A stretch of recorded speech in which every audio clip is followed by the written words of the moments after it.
அந்த கிட்னி திருட்டை வந்து இப்போ மினிஸ்டர் மாசு என்ன சொல்லியிருக்காரு அப்படின்னா, அது முறைகேடு, திருட்டு கிடையாது, முறைகேடு அப்படின்னு. தனியார் மருத்துவமனை ஒரு பெரிய நெட்வொர்க் வச்சிருக்காங்க. வெளிநாடுகளில் இருக்கக்கூடிய அந்த நோயாளிகள் தான் 50 லட்சம் ரூபாய் கொடுக்குறாங்க. இப்ப கிட்னி திருட்டு தனஜி சீனிவாச பையன் தான், அவர் எம்எல்ஏவா இருக்கார். இந்த திருடா முறைகேடாங்கிறத முதல்ல அதை புரிஞ்சுக்கணும். திருடுங்கிறது யாரையாவது ஒருத்தர் தெரியாதனமா போய் படுக்க வச்சு அவருக்கு தெரியாம கிட்னியும் லிவரோ எடுத்தா அதுக்கு பேர் திருட்டு. இது முறைகேடு. சிறுநீரகங்கள் எங்க திருடப்படுகிறதுன்னு கேட்டீங்கன்னா, ஒரே இடம் பள்ளிப்பாளையம் தான். ஒரு குடும்பத்துக்கு 50,000 ரூபாய் கொடுக்கும். இன்னும் கொத்தடிமைகளாக இருக்கிறார். 50,000 ரூபாய் 1 லட்ச ரூபா கொடுத்து கூட்டிட்டு போய் கிட்னி எடுத்துட்டு அடுத்த நாள் காலையில் அவனை சும்மா அடிச்சு அனுப்பிடுறான். அவன் யார்கிட்ட போய் சொல்லுவான்?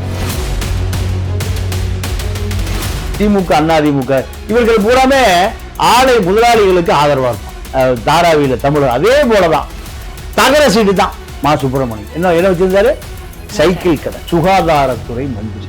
அவருக்கு என்ன தெரியும்? உண்மையாவே சுகாதாரத்துறை மந்திரி யாரு கேட்டீங்கன்னா டாக்டர் எழிலன். ஏன் அவர்கிட்ட கொடுக்க இவருக்கு கொடுக்காரு? இவர் தேடி கொடுப்பார். இதுதான் இங்க அரசியல். 30 வருஷத்துக்கு முன்னாடியே இந்த விஷயம் நடந்திருக்கு. பட் அதை பத்தி யாருக்குமே ஒருத்தருக்கு கூட கேட்கணும்னு தோணலையா? தோணவே இல்லை. இங்க அம்மா அடிச்சு கொண்டாலே கேட்க ஆளு இல்லை. நகையே திருடு போல அடிச்சே கொண்டு விட்டானு இல்லை. அப்ப அந்த ஊர்ல ஆம்பளைகளே இல்லையா? அந்த ஊர்ல சுயமரியாதை இல்லையா? இங்க அதிகாரம் விற்கப்படுகிறது, கூவி கூவி விற்கப்படுகிறது. எம்பி சீட்டு விற்கப்படுகிறது, எம்எல்ஏ சீட்டு விற்கப்படுகிறது. பிரிண்டிங் தொழில சில கோடிகளோட வந்திருக்காரு. போலீஸ் ஸ்டேஷனை விலை கொடுத்து வாங்க முடியுமான்னு பார்த்து அதிமுக பகுதி செயலாளர் விலை கொடுத்து வாங்குறாரு 25 லட்சம் ரூபாய். பச்சைமுத்தின பல கோடி தொண்டன் உள்ள ஒரு கட்சி தலைவர் அவரு சபரீசன் போய் கோடிகளை தூக்கி மூஞ்சில் எரிஞ்சாரு. எம்பி ஆனாரா இல்லையா? அவரோட கூட்டணி சேர வேண்டிய தேவை திமுக இருக்கான். முதல்ல கம்யூனிஸ்ட் கட்சியை தகராறு பண்ணுவான். இப்ப கம்யூனிஸ்ட் கட்சியை ஒளிஞ்சு போய் பிஜேபி எல்லாம் ஒழிச்சே விட்டான். இப்போ வட இந்திய தொழிலாளர்கள் 12 மணி நேரம் 20 மணி நேரம் வேலை செய்யறாமா. மாசத்துக்கு எனக்கு தெரிஞ்சு பல ஆயிரம் கோடி பீகாருக்கும் ஒரிசாவுக்கும் யூபிக்கும் தமிழ்நாடு காசு போகுது. ஜிபே அனுப்புறான். எஃப்ஐஆரே போடுறது இல்லை. எல்லாம் என்ன கட்ட பஞ்சாயத்து தான். ஏடிஜிபி என்ன பண்ணாரு? கட்ட பஞ்சாயத்து பண்ணாரு. ஆள் தூக்குனாரா? ஒரு எம்எல்ஏ காதலை சேர்த்து வைப்பதற்கு 50 லட்சம், பிரிச்சு வைப்பதற்கு 1 கோடி. திங்க் பாலிடிக்ஸ் நேயர்களுக்கு வணக்கம். நான் நிவேதிதா சந்திரசேகர். இன்னைக்கு நம்மளோட கேள்விகள் 1000 நிகழ்ச்சிக்கு நம்மளோட சிறப்பு விருந்தினரா அரங்கத்துல இணைஞ்சிருக்கிறவரு மூத்த பத்திரிகையாளர் திரு தமிழா பாண்டியன் அவர்கள். அவரை நேர்காணலுக்கு வரவேற்கலாம். வணக்கம். வணக்கம். எப்படி இருக்கீங்க பாண்டியன்? ஓகே பாண்டியன் சார், நம்ம வழக்கமா இந்த அரசியல் விஷயங்கள் வந்து நிறைய பேசுவோம். இப்ப அரசியலை தாண்டி அரசியல் வந்து எல்லா இடத்துலயும் போயிடுச்சோ அப்படிங்கிற மாதிரி இருக்கு. நீங்க பாத்திருப்பீங்க இப்ப இந்த கிட்னி திருட்டு அப்படிங்கிற ஒரு விஷயம். இதுக்கு வந்துட்டு முக்கிய அரசியல் புள்ளிக்கு தேவையான ஒரு அவருக்கு சொந்தமான ஒரு மருத்துவம் அப்படிங்கறதே ஒரு பெரிய சேவை அப்படிங்கிற ஒரு விஷயத்தை தாண்டி இப்போ அந்த இடமே வந்துட்டு ஒரு கொள்ளைக்கு துணை போகிற இடமா மாறிடுச்சோ அப்படிங்கிற ஒரு பயம் வந்து மக்கள் கிட்ட வந்துருச்சு. அந்த கிட்னி திருட்டை வந்து இப்போ மினிஸ்டர் மாசு என்ன சொல்லியிருக்காரு அப்படின்னா, அது முறைகேடு, திருட்டு கிடையாது, முறைகேடு அப்படின்னு. இதை பார்க்கும்போது உங்களுக்கு என்ன தோணுது? சிறுநீரக திருட்டு என்பது தமிழ்நாட்டில் இருக்கிற எல்லா மருத்துவமனைகளிலும், மிகப்பெரிய மருத்துவமனைகளில் பூராம மருத்துவர்கள் தனியார் மருத்துவமனை நிர்வாகம் ஒரு பெரிய நெட்வொர்க் வச்சிருக்காங்க. ஒரு பெரிய சங்கிலி வலை தொடர்பு வச்சிருக்காங்க. அதிகமாக என்ஆர்ஐ பேஷண்ட், வெளிநாடுகளில் இருக்கக்கூடிய அந்த நோயாளிகள் தான் 50 லட்சம் ரூபாய் கொடுக்குறான் குறைந்தபட்சம் ஒரு கிட்னிக்கு. இது வந்து அதிகமாக மலேசியாவிலிருந்து வர்றாங்க. தமிழ்நாட்டில் கூடிய சிறுநீரகங்கள் எங்க திருடப்படுகிறதுன்னு கேட்டீங்கன்னா, ஒரே இடம் பள்ளிப்பாளையம் தான். நான் இது ஒரு 30 வருடங்களுக்கு முன்பே இந்த விஷயத்தை நான் வந்து செய்தியாக்கியிருக்கேன். பள்ளிப்பாளையத்துல எப்படி கிட்னி கொடுக்குறாங்கன்னு கேட்டா, பள்ளிப்பாளையம் ஒரு பெரிய டெக்ஸ்டைல் சிட்டி. ஈரோடு டெக்ஸ்டைல் மார்க்கெட்டினுடைய உற்பத்தி கிடங்கே பள்ளிப்பாளையம் தான். நீ காவிரி ஆறு அந்த பக்கம் இந்த பக்கம் இரண்டுமே இந்த டெக்ஸ்டைல் மில்லு உடைய சாய ஆலைகள் நிறைய இருக்கு. அதே போல தறிகள் நிறைய இருக்கு. அதாவது நூல் எடுத்து துணியாக்குவதுக்கு பேர் தான் தறி, அதாவது வீவிங்னு சொல்லுவோம். திருப்பூர்ல ஃபேப்ரிகேஷன், ஃபேப்ரிக், நூல்களை இணைப்பது ஃபேப்ரிக்.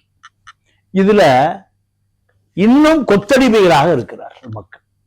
ஒரு குடும்பத்துக்கு ஒரு 50,000 ரூபாய் கொடுப்பான், 1 லட்சம் ரூபாய் கொடுப்பான். அந்த குடும்பம் கணவன் மனைவி வயதுக்கு வந்த பிள்ளைகள் பள்ளிக்கூடமெல்லாம் போறதில்லை.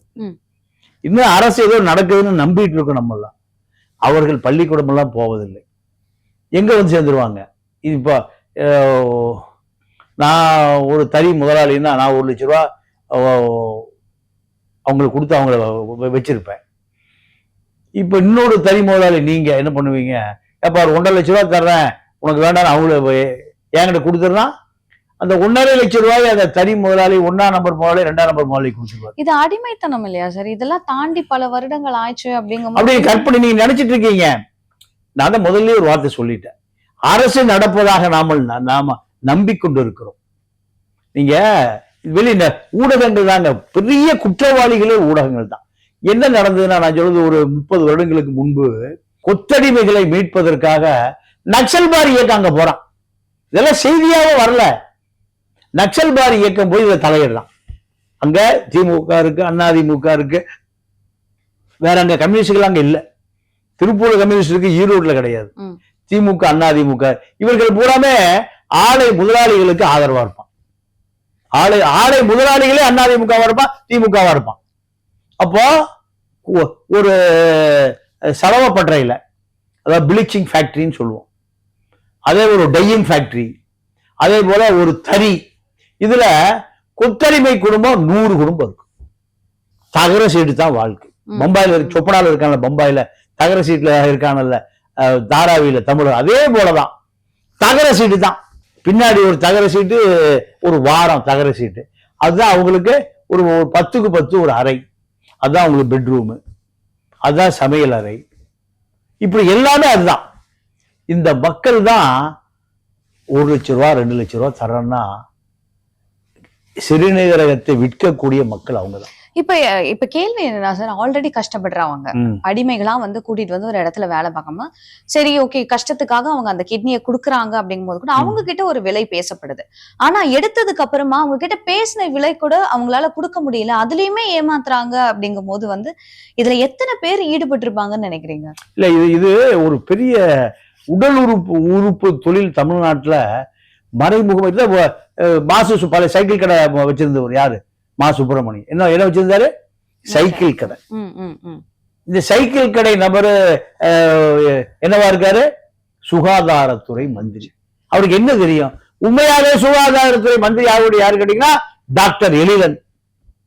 ஏன் அவர்கிட்ட கொடுக்க இவருக்கு கொடுக்காரு? இவர் தேடி கொடுப்பார். இதுதான் இங்க அரசியல். சுப்பிரமணிய ஒரு மீனவர் சமூகத்தை, ஆந்திராவை சேர்ந்த ஒரு மீனவர் சமூகம். அவர் ஏன் எந்த தகுதியுமே இல்லாத ஒரு நபரை சுகாதாரத்துறை மந்திரியா போடுறீங்க? ஏன்னா நீங்க சொல்ற மாதிரி 30 வருஷத்துக்கு முன்னாடியே இந்த விஷயம் நடந்திருக்கு அப்படின்னு சொல்லி, அப்போ 30 வருஷம் அப்படிங்கும் போது ஆட்சிகள் தொடர்ந்து நடந்துட்டே இருக்கு. பட் அதை பத்தி யாருக்குமே ஒருத்தருக்கு கூட கேட்கணும்னு தோணலையா? தோணவே இல்லை. இங்க அம்மா அடிச்சு கொண்டாலே கேட்க ஆள் இல்லை. சும்மா விசாரணைக்கு இன்னைக்கு வரைக்கும் நிகிதாவை ஒரு சின்ன விசாரணை கூட கூப்பிடலையே. சின்ன ஒருத்தர் நகையே எடுக்கலீங்கிறா, நகையே திருடு போல அடிச்ச கொண்டு விட்டானு இல்ல. அப்ப அந்த ஊர்ல ஆம்பளைகளே இல்லையா? அந்த ஊர்ல சுயமரியாதை இல்லையா? ஆண்மை உள்ள ஒருத்தர் கூட இல்லையா? ராத்திரி பூரா அடிக்கிறான் அந்த திருப்பவத்துல வச்சு. ஒரு 50 ஏன்டா அடிக்கிறேன்? யார அடிக்கிறவன்? 50 பேர் இங்க ஆம்பளைகளே இல்லையே. 8 கோடி பேர்ல 50 பேரு ஆண்மை உள்ளவன், சொரணை உள்ளவன், சூடு உள்ளவன், உப்பு போட்டு சாப்பிடுறவன் ஒருவன் இல்லையே. இப்ப இந்த கிட்னி திருட்டு விஷயத்தை பொறுத்த வரைக்கும் நிறைய பேர் பாதிக்கப்பட்டிருக்காங்க. அவங்கள யாருமே பெருசா வெளியில வந்து இதை பத்தி பேசவே இல்லை. ஏன்னா அவங்களுடைய கஷ்டங்கள் கூட நம்ம எடுத்துக்கலாம்னு வச்சுக்கோங்களேன். பட் இதை தாண்டி இப்போ இது வெளியில வர்றதுக்கு என்ன காரணம்? எப்படி வெளியில வந்துச்சு? இல்ல, எப்படி வெளியே வந்ததுன்னா, இப்ப எல்லாருடைய குற்றச்சாட்டு இப்ப தனலட்சுமி சீனிவாசன் மருத்துவமனை அவருடைய மக எம்எல்ஏவை தான் சொல்றாங்க. அவருதான் இப்ப அந்த அப்போ ஆளுங்கட்சி அதிகாரம் இருக்கு. அவரு 5 கோடி ரூபாய் கொடுத்த சீட்டே வாங்குறாரு. யாரு? அந்த சட்டமன்ற உறுப்பினர். அவருக்கு வந்து அதிகாரம் தேவை. இங்க அதிகாரம் விற்கப்படுகிறது, கூவி கூவி விற்கப்படுகிறது. எம்பி சீட்டு விற்கப்படுகிறது, எம்எல்ஏ சீட்டு விற்கப்படுகிறது. கேரளாவிலிருந்து ஒருத்தர் திருவல்லிக்கேணிக்கு பிரிண்டிங் மிஷின் வியாபாரத்துக்கு வந்தார். இங்க லோக்கல பணத்தை ஏமாத்திட்டு போயிடுவான். பிரிண்டிங் தொழில சில கோடிகளோட வந்திருக்காரு. பார்த்தாரு, போலீஸ் ஸ்டேஷனை விலை கொடுத்து வாங்க முடியுமான்னு பார்த்தாரு. எதை நான் சொல்றது ஏதோ வழிபோக்கன்னு சொல்லுவதை போடல. ஏதாவது வழக்கு போட்டு கோர்ட்டுக்கு எடுத்தீங்கன்னா புட்டு புட்டு வச்சிருவேன். யார் அந்த அரசியல்வாதி, இப்ப எந்த கட்சியில் இருக்கான், அதை நீங்க போய் சொல்லாமே. சரி, இல்ல அது வேண்டாம். அது போலீஸ் ஸ்டேஷன் விலைக்கு வாங்க முடியும். அவரு மலையாளிகள் ரொம்ப அறிவாளிகள். உன்ன என்ன பண்ணாரு, அதிமுக பகுதி செயலாளர் விலை கொடுத்து வாங்குறாரு 25 லட்சம் ரூபாய்க்கு. அதாவது இன்னொரு மாநிலத்து ஆமா, கேரளா இன்னொரு மாநிலம் தானே. இன்னொரு மாநிலத்துல இங்க வந்து அரசியல் ஆமா, ஒரு இங்கதான் எம்பி சீட்டே விக்கித. பச்சைமுத்து என்ன பல கோடி தொண்டன் உள்ள ஒரு கட்சி தலைவர். அவரு பச்சைமுத்து ஜெயில வந்து வந்தாரு, தனக்கு எம்பி சீட்டு வேணும்னு முடிவு பண்ணாரு. சபரீசன் கிட்ட போய் கோடிகளை தூக்கி மூஞ்சில் எரிஞ்சாரு. எம்பி ஆனாரா இல்லையா? அவரோட கூட்டணி சேர வேண்டிய சேர திமுக இருக்கான். இல்ல பச்சைமுத்து கூட்டணி சேர்ந்தா தான் திமுக ஜெயிக்குமா? விலை பேசி கூவி கூவி விற்கப்படுகிற பதவிதான் எம்பி எம்எல்ஏ. இப்ப கிட்டி திருட்டு தனஜி சீனிவாச பையன் தான், அவர் எம்எல்ஏவா இருக்காரு. என் பேரை சொன்னா நோட்டீஸ் விடுவாரு. அதெல்லாம் ஒண்ணும் இல்ல, ஒரு சட்டமன்ற உறுப்பினர், மக்களுக்கு எல்லாம் தெரியும். அப்ப அவர் என்ன பண்ணாரு, ஒரு அப்ப மாவட்ட செயலாளராக இருந்த ஒரு பெரிய திமுக அதிமுக 2 கட்சியும் பெரிய கட்சி.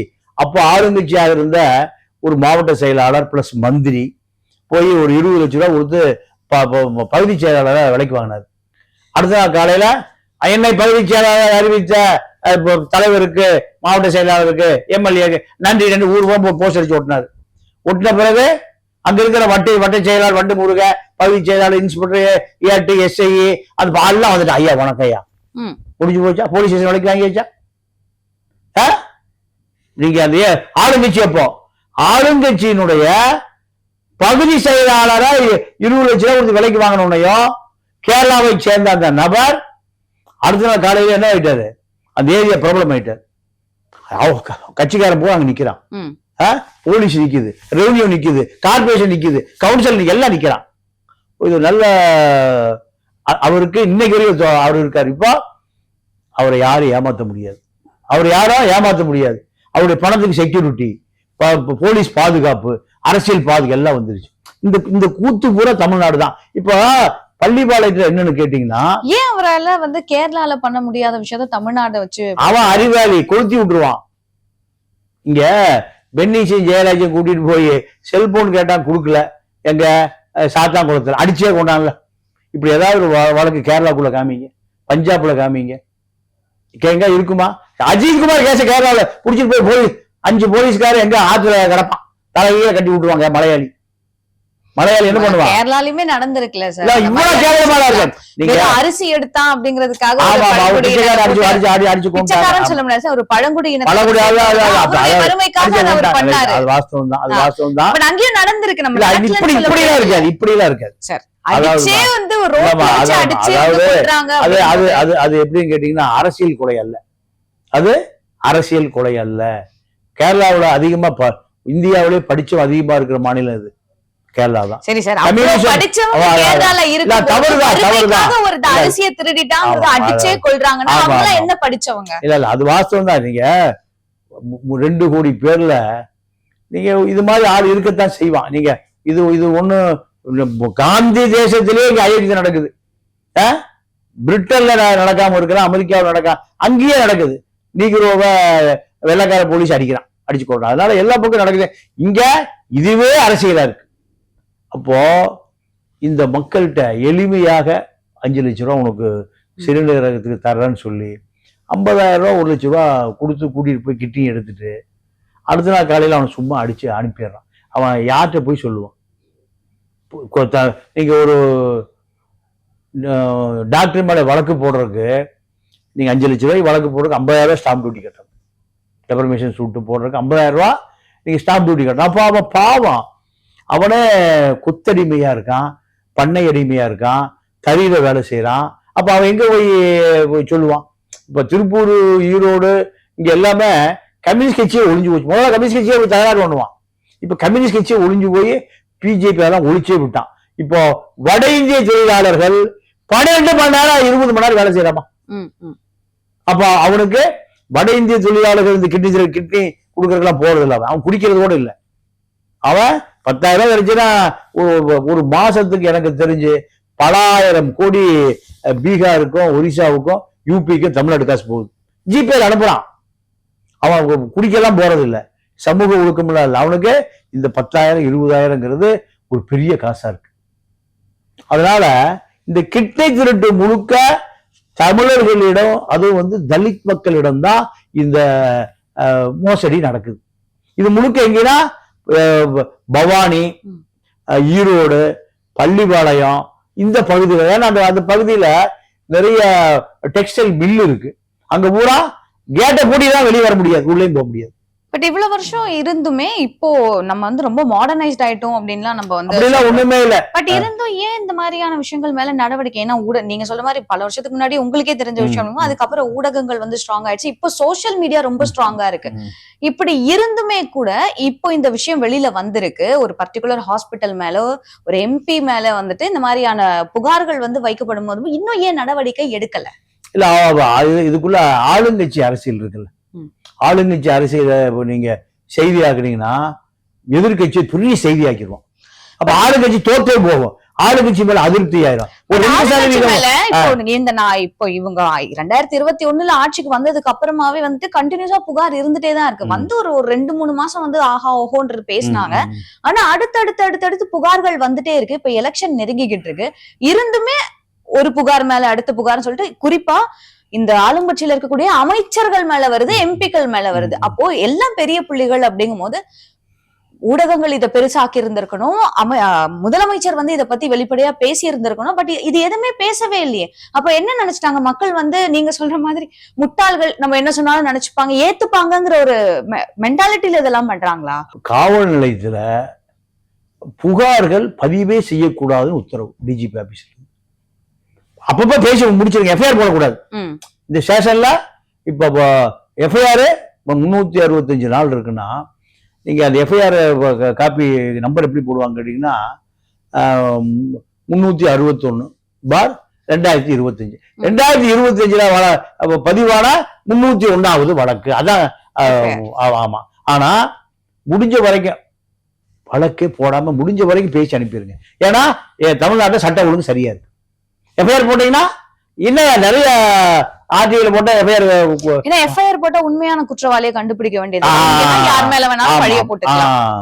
அப்போ எஃப்ஐஆரே போடுறது இல்ல, எல்லாம் என்ன கட்ட பஞ்சாயத்து தான். ஒரு ஸ்டேஷனுக்கு யூனிஃபார்ம் போட்ட ஒரு இன்ஸ்பெக்டர் இருப்பார், யூனிஃபார்ம் போடாத கரை வேட்டி கட்டிய ஒரு இன்ஸ்பெக்டர் இருப்பார். இவர் போலீஸ் ஸ்டேஷன்ல உட்கார்ந்து இருப்பாரு, அவர் ஏற்ற மாதிரி ஆபீஸ் போட்டு உட்கார்ந்து இருப்பாரு. யாராவது போலீஸ் ஸ்டேஷனுக்கு தனியா விசாரணைக்கு போய் நீங்க பாத்துருக்கீங்களா? ஆளுங்கட்சி ஆளோடு தான் போவார், பாத்துருக்கீங்களா? ஒரு கவுன்சிலரோட போவாரு, இல்லைன்னா ஒரு வட்ட செயலாளர் போவாரு, இல்லைன்னா ஒரு ஒன்றியத்தோட போவாரு. என் வாழ்நாள் நான் தனியா எந்த புகார் எவனும் நான் பார்த்ததே இல்லை. வரும்போது 2 கரைவெட்டி குடிச்சு ஸ்டேஷனுக்கு போவான். கரைவெட்டி இல்லாம போனா என்ன ஆகும்? குற்றவாளி அவனை முட்டி தட்டி உள்ள லாக்கப் போடியாண்டுவான். நேரம் எங்க போலீஸ், ஒரு போலீஸ்காரன் ஒரு குற்றவாளி தேடுனா குற்றவாளி நேரம் போலீஸ் போக மாட்டான், எங்க போவான்? கரைவேட்டிக்கு தான் போவான். அண்ணா பிரச்சனை ஸ்டேஷன் இன்ஸ்பெக்டர் அப்படியா, நான் பேசிக்கிறேன் அண்ணா, நம்மால பாத்துக்கலாம், முடிஞ்சுதா? நேரு பகிரங்கமா ஒரு ஏதோ ஒரு நிகழ்ச்சியில் சொன்னார், ஒரு டிஎஸ்பி காமிச்சு சொன்னார், நம்மால இருந்த டிஎஸ்பி எவன கேஸ் போட்டு தள்ளுவாரு சொன்னாரு. கேள்வி கேட்டீங்களா? அப்போ ஆளுங்கட்சியை பொறுத்த வரைக்கும் ஆளுங்கட்சி எப்ப அதிகாரத்துக்கு வருகிறதோ, ஏடிஜிபி என்ன பண்ணாரு? கட்ட பஞ்சாயத்து பண்ணாரு, ஆள் தூக்குனாரா? ஏடிஜிபி ஏட்டையாவோ எஸ்ஐயோ இன்ஸ்பெக்டர் அல்ல, ஒரு எம்எல்ஏ 2 பேர் என்ன பண்றாங்க? காதலை சேர்த்து வைப்பதற்கு 50 லட்சம், பிரித்து வைப்பதற்கு 1 கோடி. அப்போ ஏடிஜிபியே கட்ட பஞ்சாயத்து பண்ணி ஆளை தூக்குறாரு. ஜீப்ப செந்தில்குமார்னு ஏடிஜிபியோட இன்ஸ்பெக்டர் அனுப்பி அவன் தூக்கி வாயா, சட்டத்துக்கு புறம்பா. அப்போ இங்க சட்டம்லாம் இருக்கு, காவல்துறை மக்களை காப்பாற்ற நம்பிக்கைலாம் இன்னும் இருக்கு அவங்களுக்கு. இப்ப காவல்துறையும் சரி, ரவுடிசமும் சரி, இதுல யாருக்கு அதிகாரம் ஜாஸ்தியா இருக்குன்னு நினைக்கிறீங்க? ஆளுங்கட்சியுடைய நட்பு யாருக்கு இருக்கோ, இன்ஸ்பெக்டருக்கு ஆளுங்கட்சியுடைய நட்பு இருந்தாலும் அவரை ஒவ்வொருத்தரும் ஒன்றும் பண்ண முடியாது. மாவட்ட எஸ்பியோ கலெக்டரோ அதிகாரம் செய்வதில்லை. அந்த மாவட்ட மந்திரி, எம்எல்ஏ, ஆளுங்கட்சி எம்எல்ஏ, அவர்களை மீறி எதுவுமே நடக்காது. ஊடகங்கள்ல வெளியில வந்ததுக்கு அப்புறமா கூட அந்த சிறுமிக்கு அப்படி ஒரு சிகிச்சை தான் இருக்கு. இதை கூட கண்காணிக்க முடியாத அளவுக்கு இந்த அரசாங்கம் இருக்கு. நீ அந்த சிறுமிக்கு வைத்தியம் பார்ப்பதனால அந்த மருத்துவருக்கு எந்த லாபம்? அந்த மருத்துவர் அங்க இருந்ததே பெரிய விஷயம்.